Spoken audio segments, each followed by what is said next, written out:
오늘은 민수기 강의 21번째 시간으로 본문은 민수기 14장 39절에서 45절까지입니다. 민수기 14장 39절에서 45절입니다. 제가 봉독하겠습니다. 모세가 이 말로 이스라엘 모든 자손에게 고하며 백성이 크게 슬퍼하여 아침에 일찍이 일어나 산꼭대기로 올라가며 가로되 보소서 우리가 여기 있나이다. 우리가 여호와의 허락하신 곳으로 올라가리니 우리가 범죄하였음이니이다. 모세가 가로되 너희가 어찌하여 이제 여호와의 명령을 범하느냐. 이 일이 형통치 못하리라. 여호와께서 너희 중에 계시지 아니하니 올라가지 말라. 너희 대적 앞에서 패할까 하노라. 아말렉인과 가나안인이 너희 앞에 있으니 너희가 그 칼에 망하리라. 너희가 여호와를 배반하였으니 여호와께서 너희와 함께 하지 아니하시리라 하나 그들이 그래도 산꼭대기로 올라갔고 여호와의 언약궤와 모세는 진을 떠나지 아니하였더라. 아말렉인과 산지에 가는 가나안인이 내려와 쳐서 파하고 호르마까지 이르렀더라. 아멘.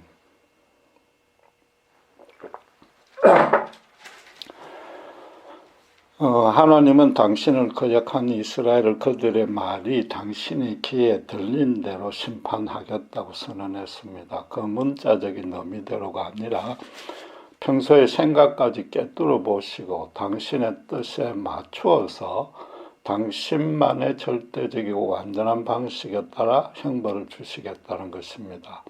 그래서 이스라엘이 애굽으로 돌아가고 싶다고 했지만 광야에서 40년간 방황하다 죽어야 한다고 명했습니다. 오늘의 본문은 그 심판의 선언을 모세로부터 전해들은 이스라엘이 뒤늦게나마 정신을 차리고 보인 반응과 그 결과를 기록하고 있습니다. 먼저 40절에 보면은 자기들이 범죄한 사실을 인정하고 고백한 후에 여호와의 허락하신 곳으로 올라갔습니다. 하나님이 가나안 땅을 주신다고 약속했기에 전투에 나서면 도와주시리라 믿었다는 뜻입니다. 모세가 그러지 말라고 만류했지만 기어이 전투를 시작했고 도리어 대패해서 호르마까지 퇴각한 것으로 45절의 결말이 났습니다. 이것은 출애굽한 이후에 이스라엘이 겪는 첫 패배였습니다. 이스라엘은 여호와가 허락했다고 말했지만 이번에도 하나님은 그 말이 당신의 귀에 들린 대로 행한 것입니다. 이스라엘이 그렇게도 두려워했던 아말렉 족속으로 그들을 심판하는 도구로 사용했습니다. 흔히 해결은 제일 늦었다고 생각하는 그때가 제일 빠른 해결이라고 말합니다. 아무리 늦은 해결라도 일단 해결하면 하나님이 받아주신다는 거죠. 지금 이스라엘은 분명히 자기들 죄를 시인하고 그 죄를 바로 잡으려고 행동으로 옮기기까지도 했는데 성경은 44절에 여호와의 언약궤가 진을 떠나지 않았다고 기록하고 있습니다. 그 상징적인 의미는 하나님은 그에 대해서 전혀 신경 쓰지 아니하고 눈도 깜빡하지 아니했다는 뜻입니다. 전도서 3장 1절 2절을 보면 잘 알다시피 천하 범사에 기한이 있고 모든 것이 목적을 이룰 때가 있으며 심을 때가 있으면 뽑을 때도 있다고 말합니다. 그럼 하나님이 해결을 받아줄 때도 있고 받지 않고 심판할 때도 있는 겁니까? 쉽게 말해서 하나님의 긍휼이 무한한 것이 아니라 인내의 한계가 있는 것인가? 그러니까 하나님이 10번이나 거역하는 이 백성을 내가 언제까지 참아야 하느냐고 분노에 말씀을 하신 것인지 궁금합니다. 만약에 그렇다면은 영적으로 어리석은 우리로서는 그분의 인내의 한계를 미리 알 수 없습니다. 아예 죄를 짓지 아니하면은 그런 염려를 할 필요가 없지만은 신앙생활을 아무리 오래 해도 그럴 수 있는 자는 아무도 없습니다. 분명히 잘못을 깨닫고 다시 죄 짓지 않겠다고 회개하고도 또 짓습니다. 그렇다면은 언젠가는 그분의 형벌을 피할 길이 없다는 뜻이 됩니다. 당연히 그렇습니다. 이미 믿음을 가진 자에게 영원한 심판은 없으나 징계는 반드시 따르는 겁니다. 히브리서 기자가 11장 8절에서 10절에 징계가 없으면 하나님의 참 아들이 아니고 부모가 아들을 훈육하듯이 신자의 유익을 위하고 하나님의 거룩하심에 참여케 하려고 징계한다고 선언했습니다. 그리고 사실 우리도 그런 점을 잘 알고 있습니다. 흔히 이러다가 언젠가 나도 하나님이 치실 거야 라고 말하거나 그런 심경이 들지 않습니까? 그런데도 금방 자기가 그런 말을 했다는 사실조차 잊고는 다시 범죄합니다. 본문에서 이스라엘이 패배한 이유는 하나님의 인내 한계를 넘어선 것과는 좀 차원이 다릅니다. 41절 다시 보시면 모세가 너희가 어찌하여 이제 여호와의 명령을 범하느냐라고 하면서 적극 만류했습니다. 하나님 그분이나 그분의 언약이나 그분의 계명을 거역했다 하지 않고 명령을 범했다는 겁니다. 이런 좀 구분할 필요가 있는데 하나님을 어겼다는 것은 그분의 성품이나 그분이 신자에게 바라는 것과 어긋나게 행동한 것이는데 우리는 평생 그럴 겁니다. 그분의 언약은 양 당사자가 있는데 한쪽 당사자인 신자가 그 준행을 나태하게 하거나 위반하더라도 기본적으로 하나님은 당신의 이름을 걸고 당신께서 반드시 이루시는 겁니다.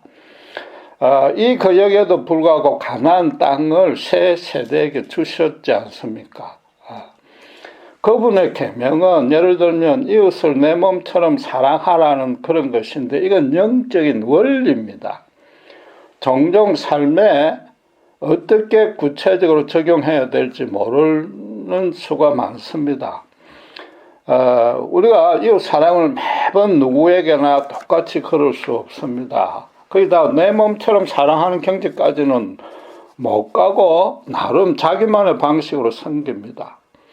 아예 섬기지 못해도 안타까이 여기며 기도해 줄 수 있고 심지어 때로 상처를 주고받고 심하면 싸울 수도 있습니다. 그렇다고 하나님이 일일이 그걸 따져가지고 잘못했다고 그때마다 벌 주지 않습니다. 만약 그렇다면 그건 하나님이 인간 신자에게 너무 무리한 요구를 한 것이고 그건 독재적인 징벌입니다.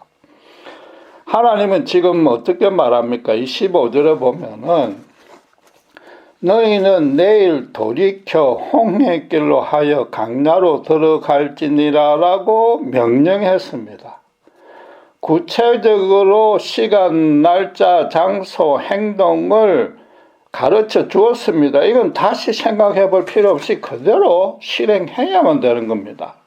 그러니까 모세가 왜 명령을 범하느냐라는 말을 영어 성경에는 transgress라고 번역했고 그래서 원어로는 어떤 선을 정해진 선을 넘었다는 뜻입니다. 쉽게 비유하자면은 한국의 DMZ를 사이에 두고 남북한이 철책을 쌓고 있고 그 철책에다가 이 철망을 뚫고 넘어 들어오면 즉시 발포한다고 경고문을 써붙여 넣었는데 그게 명령인 셈입니다. 그러니까 흰 깃발 들고 무조건 항복하지 않고 철조망의 근처에 오면 뚫으려 하면 당연히 바로 사살해버리는 겁니다. 그러니까 명령은 이웃을 사랑하라는 계명을 거역하는 것과는 성격이 다른 겁니다. 성경이 완비되지 않았고 성령도 모든 믿는 이에게 일반적으로 강림 내주하지 않은 구약시대에는 하나님이 당신의 종들과 이처럼 구체적으로 때로는 육하원칙에 따른 분명한 문장을 갖고 직통으로 소통했습니다. 그 중에 모세는 하나님이 엄밀한 말로 하지 않고 대면하여서 가장 명백히 대하는 쉽게 말해서 그분의 대변인이었습니다. 그런데도 지금 그걸 거역한 겁니다. 그럼 우리에게 고민이 하나 더 생겼습니다. 하나님이 벌을 주신 이유는 이제 이해가 되는데 오늘날은 우리가 하나님의 직통 계시를 받지 못합니다. 우리가 성경도 갖고 매일 읽고 묵상하고 있고 성령이 내주에 있습니다. 알지만은 성경의 계명들이 대체적으로 구체적이지 않고 전부 일반적인 원리입니다. 그마저도 현대 생활에 실제로 적용할 수 있는 계명들은 턱없이 부족합니다. 그럼 항상 우리는 죄를 범할 소지가 있고, 심지어 어떤 측면에서는 하나님 뜻을 위반했는지 몰라서 회개도 못하고 지나치는 경우도 비일비재할 겁니다. 그분의 인내의 한계를 가름할 수도 없습니다. 언젠가 그분의 징계가 임할지 모르는 채 지내는 겁니다. 그러니까 어떻습니까? 현실적인 고난이 닥치면 제일 먼저 생각나는 게 내가 하나님을 거역한 뭔가 죄를 지어서 형벌 받고 안가, 그런 의심부터 제일 먼저 드는 겁니다. 기도하고 말씀 봐도 구체적으로 여전히 알 수 없어서 참 난감합니다. 이런 의문에 대해서 본문 44절은 해답을 제시하고 있습니다. 그들이 그래도 산꼭대기로 올라갔다고 말하는데, 이 그래도는 물론 문자적으로 모세가 만류하는데도 거역하고 고집을 피웠다는 뜻입니다. 그런데 원어로는 조금 더 깊은 의미가 있는데, 이건 부주의하게, 부족하게 판단했다는 뜻입니다. 그래서 일부 우리말 번역본에는 그래도란 두리뭉실한 말 빼고 자기 뜻대로 혹은 더 생각지도 않고라고 번역하고 있는 겁니다. 모세를 통해서 전해들은 하나님의 명령의 뜻을 그들은 아주 경시하거나 오해한 것입니다. 그런데 그들이 내일 홍해길로 강야로 돌아가라는 그 문자적인 말씀의 뜻을 몰랐을 리는 없는 겁니다. 모세가 하나님의 심판의 말을 전하자 백성들은 39절 40절에 크게 슬퍼하여 아침에 일찍이 일어났다고 합니다. 일찍이 일어났다고 나서 이제 전쟁을 치러 나가는 겁니다. 그렇다면 최소한 하룻밤은 지났습니다. 처음 10명의 정탐꾼들이 슈퍼 거인 족속들이 지키고 있다고 악평을 하자, 그때는 꼼짝없이 전부 다 죽었다고 생각하고 밤새도록 곡을 했습니다. 그런데 이번에는 그 정도까지는 아니었습니다. 왜냐하면 당장 죽지는 않고 강야에서 40년간 어쨌든 생명을 유지할 수 있다는 하나님의 양보 아닌 양보를 받아냈기 때문입니다. 그런데 그 무미건조하고 고달프고 죽지 못해서 겨우 연명하는 강야 생활로 돌아갈 걸 생각하니까 그 신세가 너무 슬퍼졌던 겁니다. 밤새도록 곰곰이 궁리를 해봤을 겁니다. 아침에 일찍 일어났다는 건 뭡니까? 그 명령에 순종하기보다는 뭔가 다른 결단을 했다는 뜻입니다. 강야로 돌아갈 것 같으면은 그 힘든 곳에 뭐하러 일찍 갈 겁니까? 천천히 가능한 늦장을 부릴 거 아닙니까? 그렇다면은 그들이 밤새 궁리에서 내린 결론이 뭡니까? 아주 간단합니다. 하나님의 말씀은 저렇게 해도 우리가 다시 가나안 정복 전쟁을 시작하면 설마 벌은 주지 않겠지? 지금껏 우리가 불평하고 원망하고 심지어 금송아지 만들어 숭배했어도 주모자 3,000명만 죽이고 백성들은 살려주었지 않는가? 이번에도 악평한 자들은 이미 27절에 보다시피 벌을 받고 현장에서 즉사했으니까 이제 남은 우리가 전쟁 치러 나가면 하나님은 못 이긴 척하고 다시 기회를 주실 것이다. 이렇게 생각한 거죠. 하나님은 이스라엘이 하는 말을 이번에도 다시 말하자면 당신의 귀에 들리는 대로 형벌을 내린 겁니다. 그런데 이번에는 이스라엘이 또 하나님의 말씀을 자기들 귀에 들리는 대로 판단해서 시행한 겁니다. 어리석고 불완전하며 죄와 탐욕에 찌든 인간이 감히 하나님의 말씀을, 그것도 아주 구체적인 명령을 자의적으로 판단하려는 자체는 이건 그냥 불경을 넘어서 용서받을 수 없는 죄입니다. 지난주에 신자들이 하나님의 미래의 언약이나 계획을 도무지 알 수 없고 심지어 미리 가르쳐줘도 온전히 이해할 수 없기 때문에 순종만 해야 된다고 말씀드렸습니다. 본문에서는 하나님의 말씀이 그 들리는 대로도 잘 이해하지 못하는데 심지어 하나님의 생각까지 헤아려 들었으니까 이건 더더욱 알 수 없는 겁니다. 그러니까 성경이 말하는 것은 어떤 구체적인 문제의 해답이 아니고 해답을 찾을 수 있는 원리만 적어놓은 일종의 자습서입니다. 마찬가지로 하나님의 명령은 더더욱 순종하는 것 말고는 다른 길이 없는 겁니다. 지금 시간, 장소, 방식까지 구체적으로 말해놨지 않습니까? 그런데 누차 강조하지만 이스라엘이 절대로 바보는 아닌 겁니다. 아주 똑똑하다 못해 영악한 겁니다. 지금 하나님의 명령을 대놓고 거역하는 셈인데 하나님이 그렇게 해도 무조건 눈 감아 주리라고 100% 확신했을 리는 없는 겁니다. 다시 더 큰 벌을 받을 가능성이 있음을 모를 리가 없었다는 뜻입니다.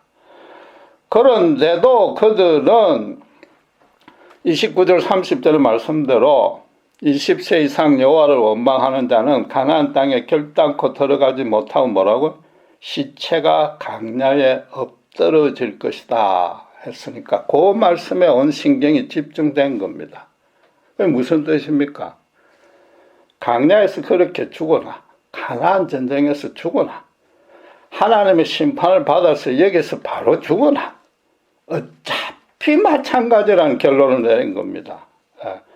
더 정확히 말해서 강야에서 40년이나 그렇게 살기는 죽기보다 싫다는 겁니다. 여러분 솔직히 그들 입장에서 한번 생각해 보십시오. 만나만 먹어서 지겨워 죽겠다는 그들 불평이 우리가 체험을 못했지만 그래도 좀 타당하지 않습니까? 좀 이해는 되는 겁니다. 그런데 그들은 이미 그 지겹고 아무 즐거움없는 생활, 눈만 뜨면 똑같은 생활을 많이 겪어봤습니다. 푸른색이라고는 거의 없고 흙모래 바위뿐인 적막한 강야에서 아침에 일어나면 만나를 거두어서 먹는 일 말고는 하루 종일 아무 할 일이 없습니다. 만나를 모아가지고 저축하는 재미도 하나님은 허락하지 않았습니다. 오늘날 젊은이들이 현실의 치열한 경쟁에서 실패하고 우울증에 걸렸다가 그게 심해지면 자살까지 하는 중요한 이유 중에 하나가 바로 이와 같습니다. 종일 자기 방에 박혀가지고 지내는 매일매일의 삶이 너무 지겹습니다. 내일 또 모레도 그 다음날 또 그 다음에 다음날 또 똑같은 일상만 반복됩니다. 그래서 잠자리에 누워 잘 때 이대로 계속 잠자다가 제발 내일 아침에 눈이 안 떠졌으면 좋겠다고 생각한답니다. 단 하나도 다르지 않고 똑같은 하루하루를 억지로 사는 건 도무지 견디지 못하고 이렇게 사나니 차라리 죽겠다고 자살을 결행하는 겁니다. 그러니까 가장 손쉽게 자살하는 방식도 수면제를 많이 먹고 취해서 안 깨어나는 방식인 겁니다. 그러나 지금 이스라엘이 미처 몰랐던 아주 중요한 영적 진리가 하나 있습니다. 요즘 한국의 연예인이나 사회 유명 인사들이 범법 행위나 도덕적인 잘못을 저지르면 1, 2년, 몇 년간 치과하고 자숙하는 기간을 갖습니다. 그러다가 다시 이전처럼 활동을 재개하면 대중이 용서해 줍니다. 한국인이 쉽게 흥분했다 쉽게 가라앉는 냄비근성이 있기도 하지만은 어쨌든 그 잘못을 회개하려고 노력하는 모습을 가상하다고 인정해 주는 셈입니다. 인간이 그러는데 하나님은 더더욱 그럴 것 아닙니까? 이스라엘은 지금 전혀 그런 시도를 하지 아니었습니다. 하루는 공부는 안 하고 밤늦게까지 밖에 놀면서 사고만 치는 아들에게 아버지가 여러 번 훈계하고 체벌도 가했습니다. 10번째 가서 또 그러자 이제는 예출 금지를 시키고 내일부터는 학교에서 돌아오면은 바로 1시간 휴식한 후에 6시부터 11시까지 방에서 공부하라고 명령했습니다. 그러니까 형벌의 구체적인 장소, 시간, 방식까지 아버지가 지시했습니다. 그런데 바로 그날 하루도 참지 못하고 또 외출하면 아버지가 어떻겠습니까? 아버지는 당연히 그렇게 벌 줄 겁니다. 그런데 이제는 그 명령을 어겼다는 그 행동이 문제가 아닌 겁니다.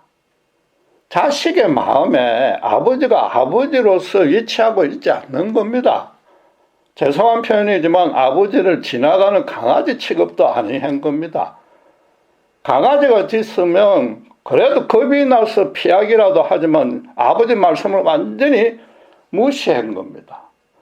예컨대 주차 금지 구역이라고 팻말이 써져 있고 경관이 그 앞에 서 있는데 눈도 깜짝 안 하고 그 앞에 주차했습니다. 그럼 뭐 티켓뿐만 아니라 이 공무집행 방해죄로 티켓 하나 더 끊어야 됩니다. 다시 14장 22절 23절을 보십시오. 하나님이 형벌을 내리는 세 가지 기준을 제시하고 있는데 먼저 나의 영광과 애국과 강야에서 행한 나의 이적을 보고도 라고 전제합니다. 하나님으로서는 당신이 어떤 분인지 보여줄 대로 다 보여주었다는 겁니다. 더 이상 보여줄 것도 없고 그럴 필요도 없습니다. 지금 하나님이 참고 또 참아서 더 이상 못 참겠다 그걸 강조하는 게 아니라는 겁니다. 반성하고 회개하고 순종하라고 이스라엘에게 요구하는 것 그조차도 넘어서 당신께서 어떤 영광을 보였는지 제발 당신이 어떤 분인지 제발 깨달으라고 먼저 전제를 하는 겁니다. 하나님이 의지적으로나 뭐 인내력으로나 믿음으로나 너무나 연약한 인간 신자와 무슨 그 참기 의지력 테스트 내게 하는 것도 아니지 않습니까? 그러니까 이스라엘 너희로서는 당신을 의심하고 원망하고 불순종할 이유가 전혀 없게 해준 것이단 말이에요. 그런데도 뭐라고? 첫 번째, 당신을 시험하고, 두 번째, 당신의 목소리를 청종하지 아니하고, 세 번째, 당신을 멸시하는 자는, 지금 이거는 완전히 당신을 멸시한 겁니다. 하나님답지 않게 아예 무시한 겁니다. 그래서 결단코 가나안 땅을 보지 못한다고 선언하는 겁니다. 하나님의 심판과 징계의 원칙은 너무 공평합니다. 10명의 정탐꾼은 적극적으로 당신을 거역했을 뿐만 아니라 백성들을 거짓으로 선동하게 했습니다. 결단코 살 수 없는 죄악이기 때문에 그 자리에서 심판받았습니다. 백성들은 비록 처자를 위한다는 목적이지만 그 선동에 넘어가서 오늘 본문 사건에서는 하나님 당신을 완전히 멸시해 준 겁니다. 멸시해 버린 겁니다. 그러니까 하나님과 직접 교통하는 모세는 이번에는 만류하려고 땅에 엎드리지도 아니했습니다. 하나님께서 구체적인 명령을 내렸는데 그도 드릴 리가 없다고 대패할 것이라는 결과가 이미 확실히 정해져 있다고 모세는 알았던 겁니다. 여러분, 광야에서 매일 반복되는 지겨운 생활이 죽기보다 싫다는 뜻은 뭡니까? 그건 언제든지 지금 당장 여기에서 즐겁고 신나야만 된다는 생각입니다. 하나님도 그렇게 해줘야 되고 그렇게 되도록 도와줄 때만 하나님으로 인정하겠다는 뜻입니다. 하나님은 누구나 대놓고 멸시하거나 욕을 하거나 비방하지 못합니다. 겁이 나서라도 그렇게 못합니다. 하나님의 하나님다우심을 인정하지 못하는 것이야말로 그분을 가장 멸시하는 겁니다. 세상 부모들이 자식들을 뭐 구태 효도하라고 하지 않습니다. 효도하지 않더라도 벌을 주지 않습니다. 그러나 부모로 인정하지 아니하는 것은 불신자들도 천하의 폐류나라고 욕합니다. 지금 이스라엘이 전쟁을 치르러 나가면서 모세에게 행한 말을 다시 한번 보십시오. 제일 먼저 뭐라고 이야기합니까? 보소서 우리가 여기 있나이다. 자신들이 뒤늦게나마 이미 너무 늦었고 자기들 본심은 딴 데 있으면서도 자기들이 순종하는 모습을 먼저 보시라고 그 말부터 제일 먼저 했습니다. 그 다음에 뭐예요? 우리가 여호와의 허락하신 곳으로 올라간다고 합니다. 이왕에 하나님이 주신다고 약속한 땅이지 않느냐? 그럼 이번에도 그대로 해주어야 된다는 뜻이 그 안에 깔려 있는 겁니다. 그 다음에 마지막에 맨 처음도 아니고 마지막에 그냥 단순히 우리가 범죄하였습니다 라고 했습니다. 여호와께 죽을 죄를 지었다. 여호와의 계명을 무시나 시험했다고 하지 않고 뭔가 잘못한 것 같긴 하다. 죄를 지은 정도는 맞다. 두리뭉실 말하고 치웁니다. 여러분 이게 어디선가 많이 들었던 문장이나 표현법 아닙니까? 한번 잘 생각해 보십시오. 성경에서 찾지 않아도 됩니다. 그럴 수 있을 정도로 우리 신앙 지식이 높지 않습니다. 우리가 아주 급한 일이 생겨서 새벽 기도 모임에 나와서 행하는 기도문이 바로 이것이단 말이에요. 제일 먼저 하나님 제가 여기 있나이다. 주님 제단에 나왔습니다. 이 새벽에 눈을 비비고 나왔습니다. 마치 그 새벽 예배 나온 것도 일종의 공로처럼 생각합니다. 그 다음에 어김없이 이스라엘의 말과 같은 내용으로 이어집니다. 하나님은 성경에서 이런저런 축복으로 허락하지 아니했습니까? 여러 계명들을 지키라고 해서 저는 그동안 예배, 기도, 봉사, 헌금 성실히 감당했고 오늘 또 지금 새벽 기도에 나왔습니다.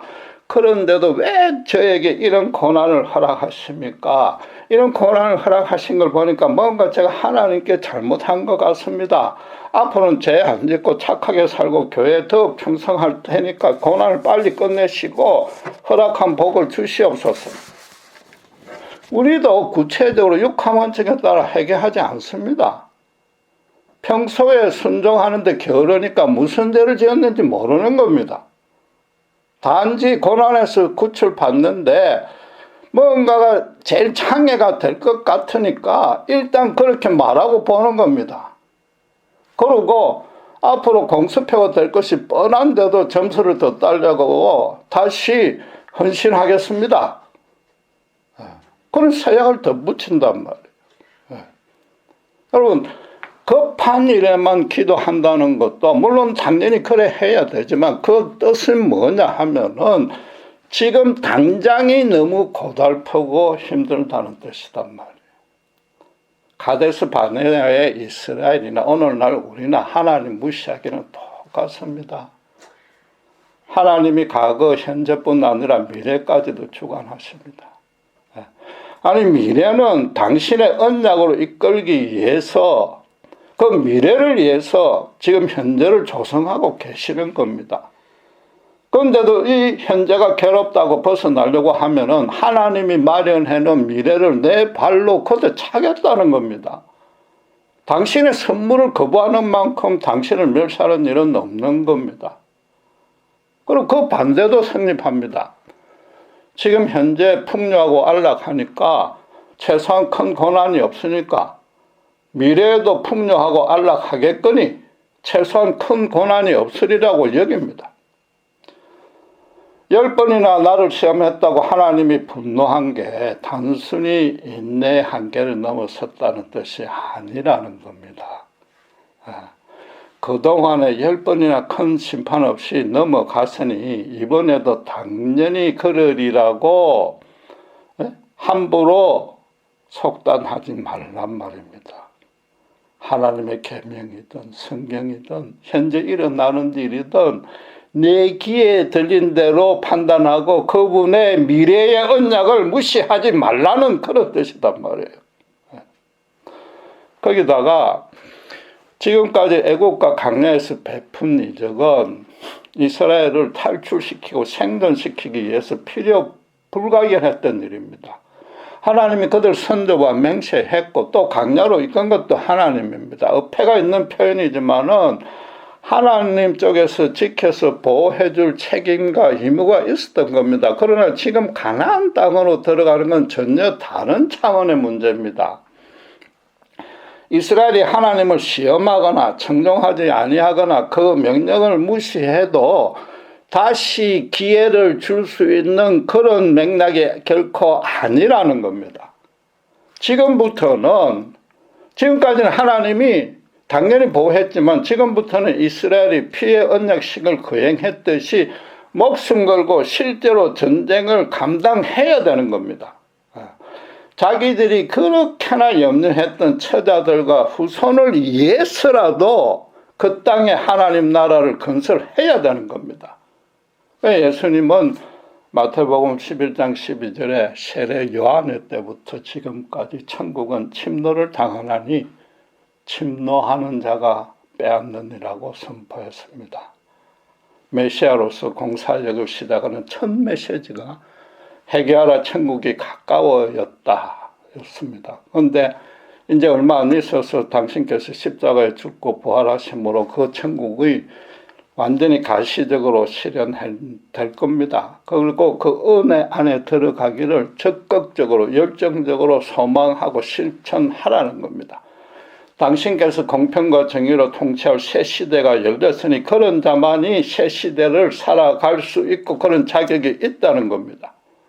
주님의 그 말씀을 지금 출애굽에 적용하면은 떨기나무 불꽃에서 소명을 수여받은 모세가 애굽에 돌아가서 너희들에게 젖과 꿀이 흐르는 땅을 약속할 때부터 천국은 강력하게 애굽에 임한 것입니다. 그래서 강야를 거쳐서 가데스 바네에 이르러서는 천국은 침노를 당하노니 침노하는 자가 뺏어야 된다고 지금 모세를 통해 여호와가 말씀하신 겁니다.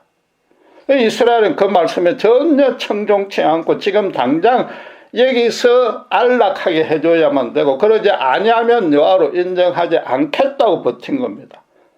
애국으로 당장 돌아가겠다고 설쳤고 그것이 막히자 양해 죽을 것인데 애국보다는 못하겠지만은 강야보다는 훨씬 나을 가나안에 들어가 보기라도 하자고 지금 나선 것이단 말이에요.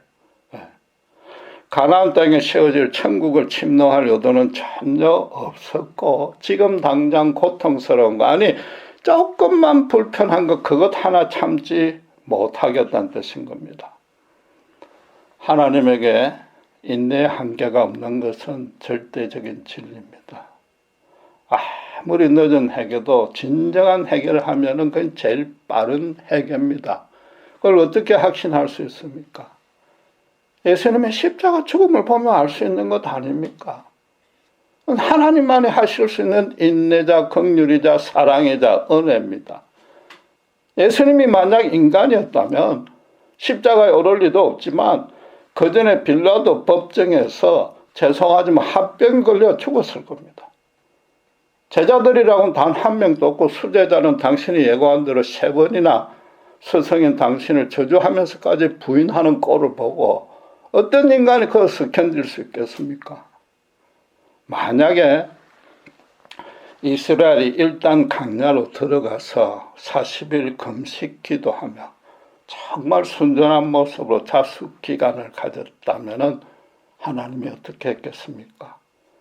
저는 단연코 장담하는데 그 40일을 다시 1년으로 한산해서 기양에 내렸던 강야 방학 형벌 기간을 감해 주었을 겁니다. 제가 장담해도 제 의견이 아닙니다. 성경이 그렇게 말하고 있습니다. 베드로가 3번 당신을 부인했으나 주님이 부활해서 그를 대면해서 다시 3번의 회개의 기회를 주면서 수제자 겸 유대인의 사도로 복직시켜 주었지 않습니까? 지금 예수님의 그 말씀이나 여호와가 이스라엘에게 젖과 꿀이 흐르는 땅을 주겠다는 언약이나 똑같은 내용인데 정말로 심각한 의미를 지니는 겁니다. 그냥 단순히 순종만 하면 복을 받는다 그런 뜻이 아니라는 겁니다. 우리는 주님을 사랑하고 주님 뜻대로 따를 각오도 돼 있고 예수 믿고 난 이후에 재물, 권력, 명예에 대한 탐욕도 이제 거의 다 없앴습니다.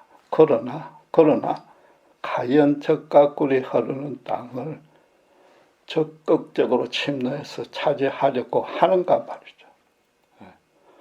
주님이 십자가로 달성하신 천국을 침노해서 빼앗고 있는가 말이에요. 혹시라도 가나안 땅을 눈앞에 두고 가데스 바네에서 서성거리고만 있지 않는가.